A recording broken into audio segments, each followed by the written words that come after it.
La lumière du soleil filtrant à travers les interstices du vieux grenier donnait à la pièce une aura presque irréelle. Les grains de poussière flottaient dans l'air comme des particules dorées, illuminant l'espace exigu rempli de vieilles boîtes, de meubles recouverts de draps et de souvenirs poussiéreux. Je m'étais porté volontaire pour aider mon ami Julien à nettoyer le grenier de sa tante Claire. Une tâche banale, mais j'étais loin de me douter que cet après-midi allait marquer un tournant que je ne pourrais jamais oublier. Claire était différente de toutes les femmes que j'avais connues. À 45 ans, elle avait une élégance naturelle qui semblait défier le temps. Ses cheveux auburn, coupés juste au-dessous des épaules, encadraient un visage où l'expérience et la douceur coexistaient harmonieusement. Elle portait un chemisier blanc légèrement ample, rentré dans un pantalon en lin beige qui soulignait sa silhouette élancée.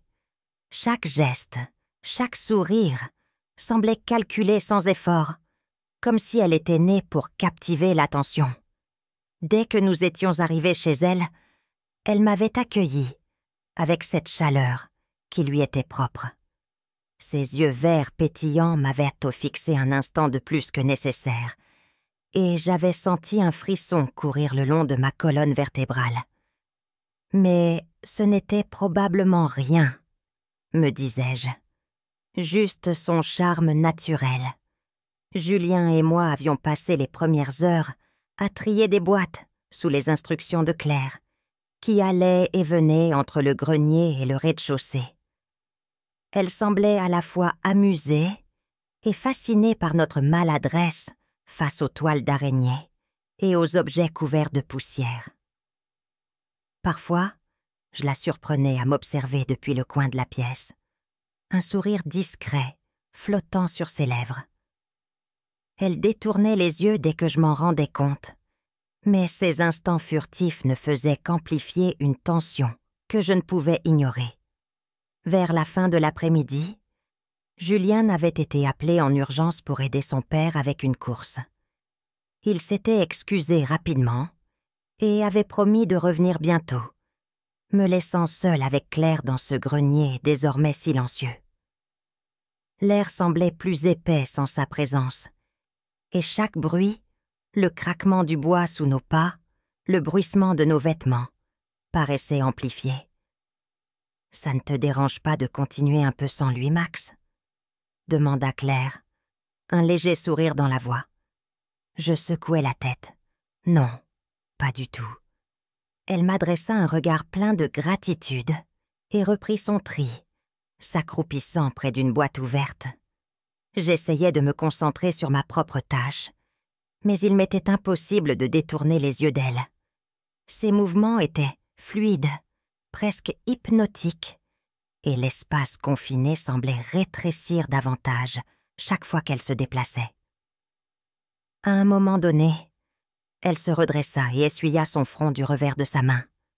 « Il fait vraiment chaud ici, tu ne trouves pas ?» dit-elle en déboutonnant le premier bouton de son chemisier. Je déglutis et détournai les yeux, fixant un vieux cadre sur une pile de livres. Oui, un peu. Elle rit doucement, un son léger qui résonna dans le grenier.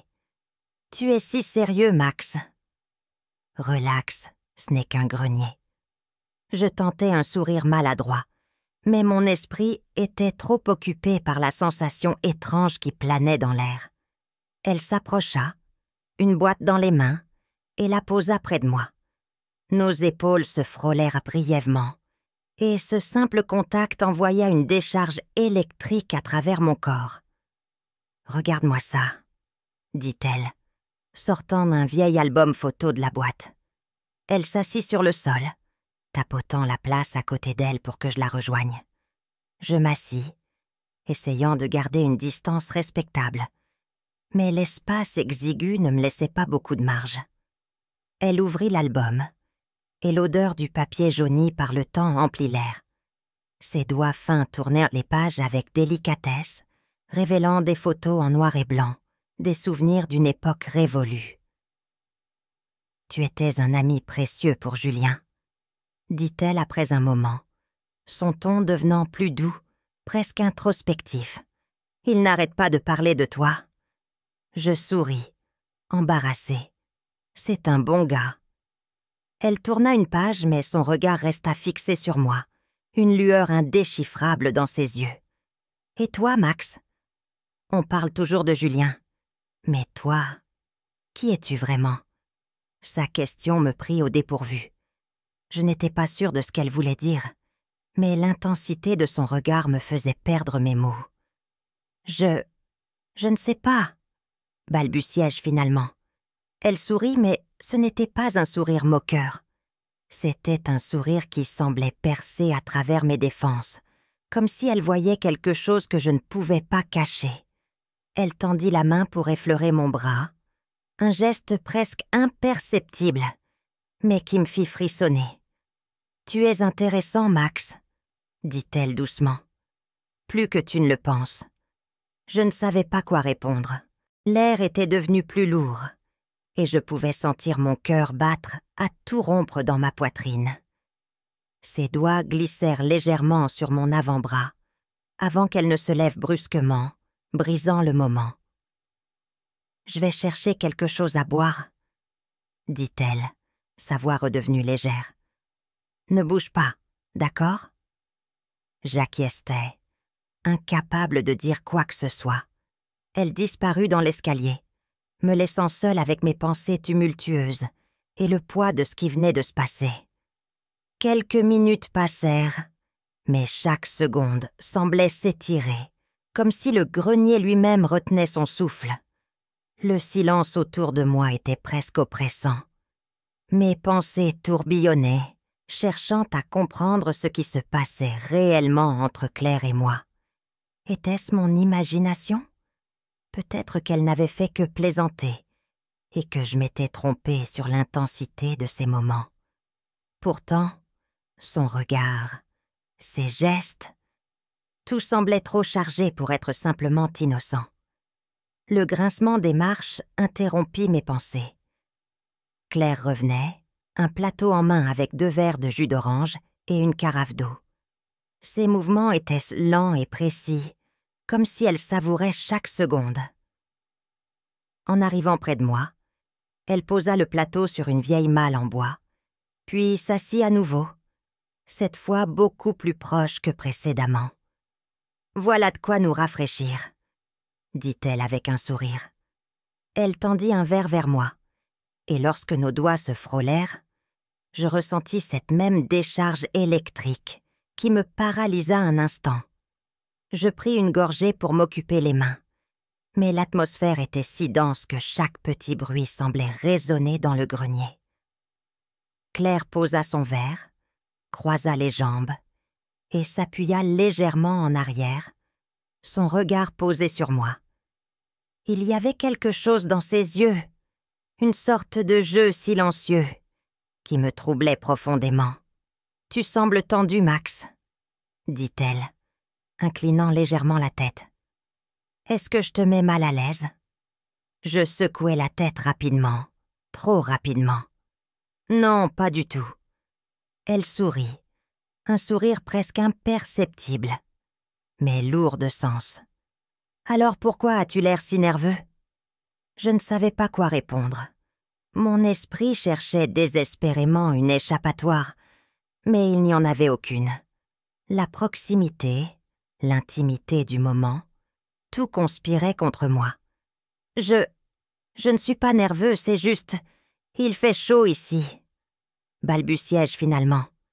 Elle rit doucement, ce son chaud et réconfortant qui me faisait toujours un peu baisser ma garde.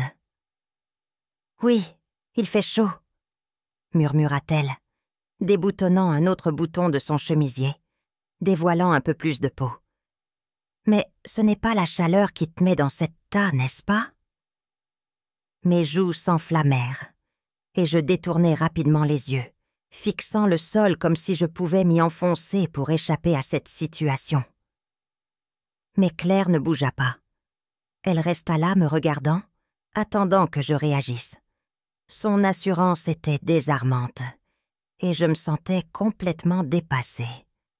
Elle se pencha légèrement en avant, réduisant encore la distance entre nous.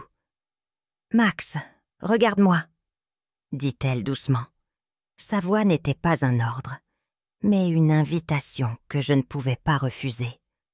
Je levai les yeux, et nos regards se croisèrent. Elle était si proche maintenant, que je pouvais sentir son parfum subtil, un mélange de fleurs et d'agrumes qui me faisait tourner la tête. « Tu n'as pas à avoir peur, » murmura-t-elle. « Il n'y a rien de mal à ce qu'on soit ici, toi et moi. » Je restais silencieux, mon cœur battant à tout rompre. La tension entre nous était presque insupportable, et pourtant je ne pouvais pas m'éloigner. Quelque chose en moi était attiré par elle, comme un papillon vers une flamme. Elle tendit la main, effleurant doucement mon visage. Ses doigts glissèrent le long de ma joue, traçant une ligne invisible qui m'électrifia. « Tu es tellement sérieux pour ton âge, » murmura-t-elle, son regard scrutant le mien. « Mais il y a une douceur en toi, une innocence que je trouve belle. » Je ne savais pas quoi dire. Ces mots étaient à la fois réconfortants et troublants, et je me sentais piégée dans un moment que je ne comprenais pas entièrement. Ses doigts continuèrent leur chemin, glissant lentement jusqu'à ma nuque. Je frissonnais sous son contact, incapable de cacher ma réaction. « Je me demande, » murmura-t-elle, sa voix presque inaudible. Elle se pencha encore plus près, si près que je pouvais sentir son souffle chaud sur ma peau. « Qu'est-ce que tu ressens, Max ?» Ma gorge était sèche et chaque mot semblait coincé dans ma poitrine. « Je ne sais pas, » murmurai-je finalement, évitant son regard. Elle resta silencieuse un instant, puis posa doucement ses lèvres sur ma joue. Ce n'était qu'un baiser léger, presque innocent, mais il déclencha une avalanche de sensations en moi. Elle recula légèrement, me regardant avec une intensité qui me rendit presque impossible de respirer. « Dis-moi de m'arrêter, » dit-elle doucement, ses doigts toujours sur ma nuque. « Si tu ne veux pas ça, je m'arrêterai. » Mais je ne dis rien. Je ne pouvais pas. Mon esprit criait que c'était une limite que je ne devrais pas franchir. Mais mon corps refusait de l'écouter. Je restais immobile, figée entre la peur et le désir. Et ce fut tout ce dont elle eut besoin. Elle se pencha à nouveau, ses lèvres trouvant les miennes cette fois. Le baiser était doux, exploratoire, mais il portait en lui une intensité qui fit exploser toutes mes défenses. Je répondis, timidement d'abord, mais rapidement. Une vague de chaleur monta en moi, balayant mes hésitations. Mes mains trouvèrent instinctivement sa taille, et je la sentis se rapprocher, son corps pressé contre le mien. Chaque seconde semblait suspendue dans le temps, chaque geste chargé d'une signification que je n'arrivais pas à comprendre. Sa main glissa dans mes cheveux, et son souffle devint plus court, tandis que nos baisers devenaient plus profonds, plus pressants. La réalité du grenier, des boîtes, de Julien, tout cela s'effaça. Il ne restait que Claire et moi, pris dans ce moment irréversible. Les secondes s'étiraient comme si le temps lui-même refusait de continuer sans nous, sans cette tension brûlante qui emplissait l'air entre Claire et moi. Ses mains continuaient à explorer doucement, glissant de mes cheveux à ma mâchoire, traçant un chemin qui semblait calculé mais instinctif à la fois. Chaque contact de ses doigts était une étincelle, un feu qui se propageait sous ma peau. Je ne savais pas où regarder, ni comment respirer. Mes sens semblaient surchargés par sa proximité, par son parfum, par la chaleur de son corps contre le mien. Ses lèvres ne quittaient pas les miennes, et je sentais son souffle se mêler au mien, créant une intimité presque insoutenable. Pourtant, je ne voulais pas qu'elle s'arrête. « Max », murmura-t-elle finalement, rompant le baiser pour plonger son regard dans le mien. Sa voix était rauque, à peine plus forte qu'un souffle, mais elle résonna en moi comme un écho puissant. « Tu sais que rien de tout cela n'était prévu, n'est-ce pas ?» Je hochai la tête, incapable de formuler une réponse. Comment aurais-je pu expliquer ce que je ressentais, alors que moi-même je n'en comprenais pas la moitié? Tout ce que je savais, c'était que je ne pouvais plus reculer. Pas maintenant, pas après ce qui venait de se passer. Claire sembla lire mes pensées, ou peut-être les deviner dans l'agitation de mes yeux. Elle sourit légèrement, un sourire empreint de douceur, mais aussi d'une certaine tristesse. « Tu es tellement jeune », murmura-t-elle en effleurant ma joue. « Mais il y a une maturité en toi, quelque chose que je n'avais pas remarqué avant aujourd'hui. » Je ne savais pas si ces mots étaient censés être rassurants ou s'ils étaient une mise en garde. Tout ce que je savais, c'était que je ne voulais pas que ce moment se termine. Pas encore.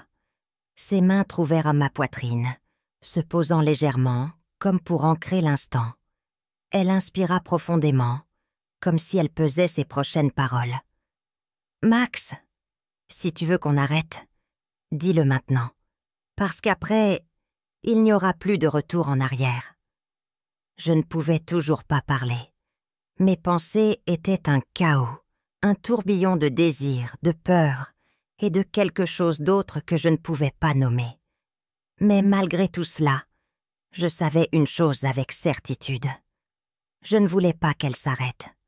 Pas ici, pas maintenant. Je secouai doucement la tête, et cette réponse silencieuse sembla suffire. Claire poussa un soupir presque imperceptible, comme si elle venait de franchir une barrière invisible qu'elle s'était imposée. Ses mains remontèrent lentement, caressant mon cou, jusqu'à encadrer mon visage. Ses pouces traçaient des cercles légers sur ma peau, et son regard, fixé sur moi, était si intense que j'eus l'impression qu'elle voyait à travers moi.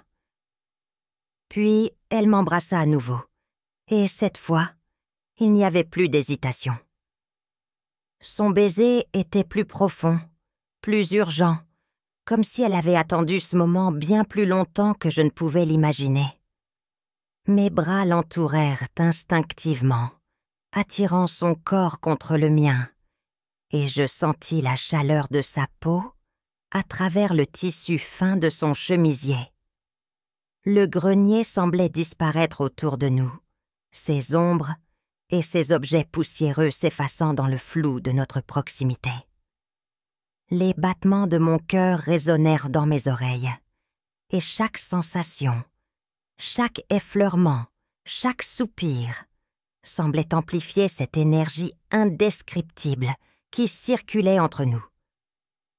Claire bougea légèrement, et avant que je ne comprenne ce qui se passait, elle me guida doucement vers le vieux canapé recouvert d'une housse beige situé dans un coin du grenier.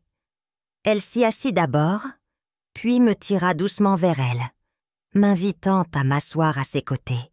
Ses mouvements étaient fluides, naturels, mais il y avait aussi une intention dans chacun d'eux, une lenteur calculée qui rendait chaque geste encore plus intense.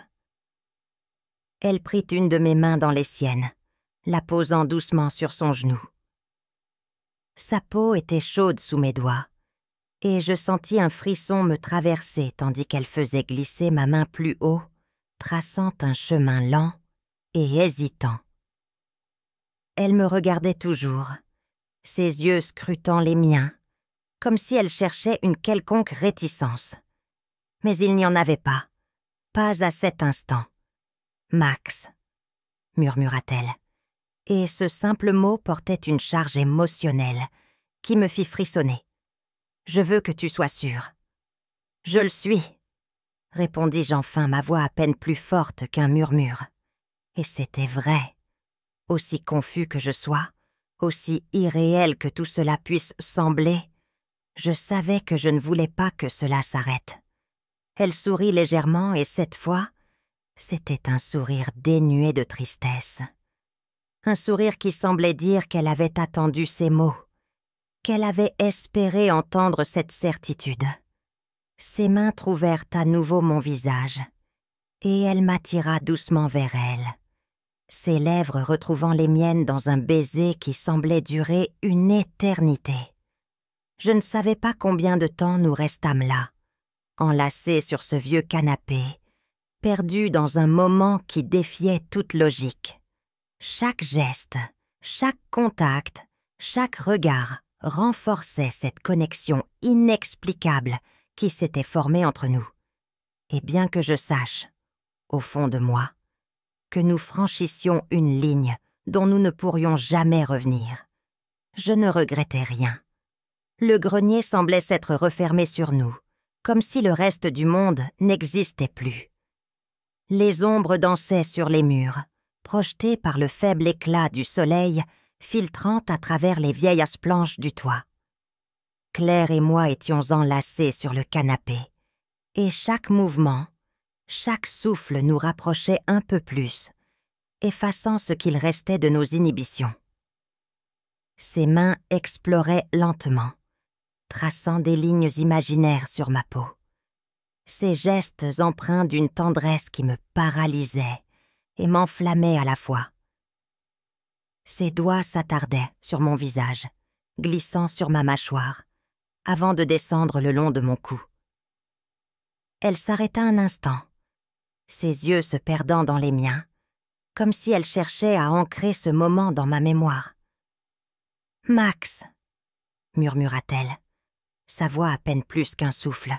« Je veux que tu te souviennes de ça. Peu importe ce qui se passe après.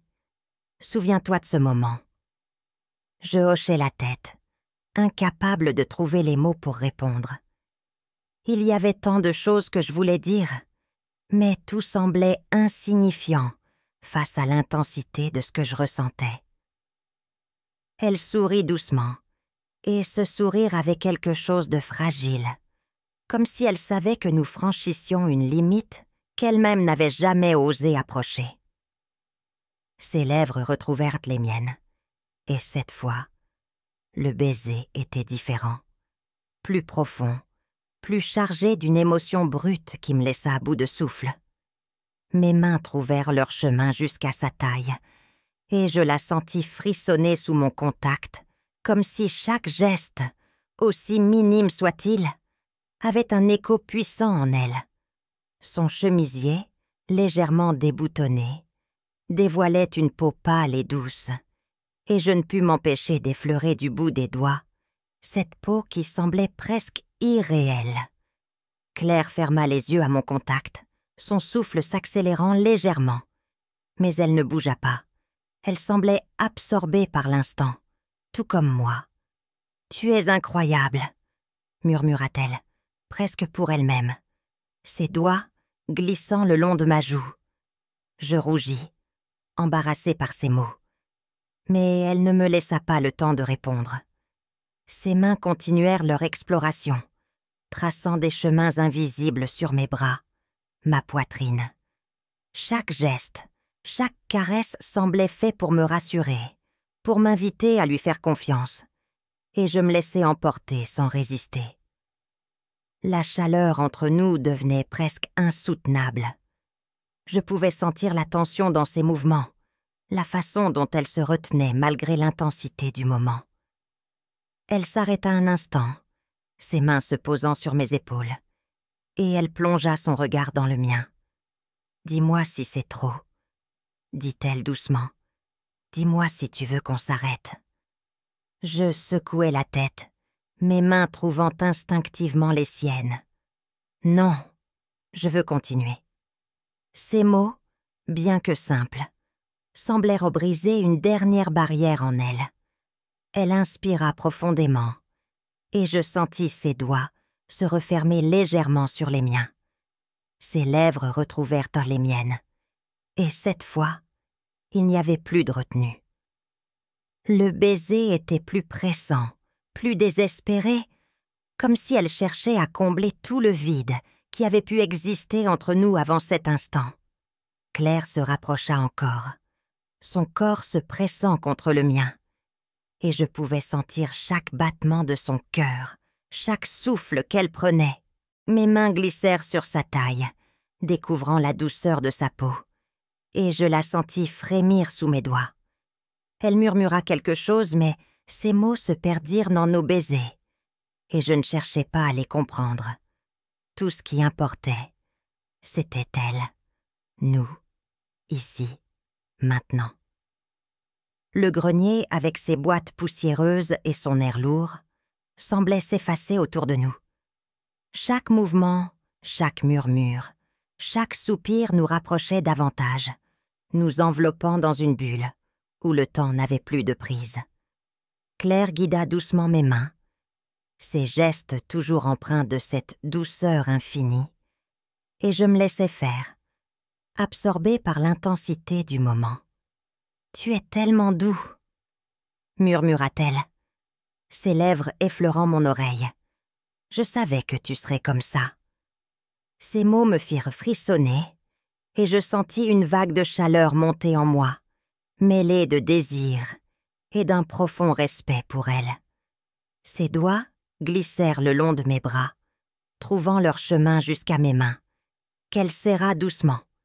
Elle semblait me guider, non pas avec des mots, mais avec son corps, avec ses gestes, et je suivais chaque mouvement, chaque invitation. Je ne savais pas combien de temps nous restâmes là, enlacés sur ce canapé. Chaque instant semblait suspendu, figé dans une éternité qui nous appartenait. Et même si une petite voix dans mon esprit essayait encore de me rappeler les conséquences, je l'ignorais. Tout ce que je savais, c'était que je ne voulais pas que ce moment s'arrête. Finalement, Claire recula légèrement, rompant le baiser, mais restant tout près de moi. Ses yeux, brillants d'une émotion que je ne pouvais pas nommer, se plongèrent dans les miens, et elle sourit doucement. « Max !» commença-t-elle, sa voix tremblante, mais elle s'arrêta, comme si elle ne savait pas quoi dire. Je levai une main pour effleurer sa joue, et elle ferma les yeux à mon contact, laissant échapper un soupir léger. Nous restâmes ainsi un moment, silencieux, laissant les battements de nos cœurs parler pour nous. Quand elle ouvrit à nouveau les yeux, ils étaient remplis d'une tendresse qui me coupa le souffle. « Peu importe ce qui arrive après ça, je veux que tu saches que je ne regrette rien. »« Moi non plus, » murmurai-je, ma voix à peine plus qu'un souffle. Nous restâmes ainsi, nos fronts pressés l'un contre l'autre, savourant ce dernier instant avant que le monde extérieur ne nous rattrape. Le bruit d'une voiture dans l'allée nous sortit de notre bulle, et Claire se redressa brusquement, réajustant son chemisier. Elle me regarda une dernière fois, son sourire teinté de mélancolie. « Julien est rentré, » murmura-t-elle. « On doit descendre. » J'acquiesçai, ma gorge serrée, et je la regardais descendre les marches du grenier, son parfum flottant encore dans l'air. Je savais que quelque chose avait changé en moi et en elle. Et même si nous devions revenir à la réalité, ce moment resterait gravé en moi pour toujours.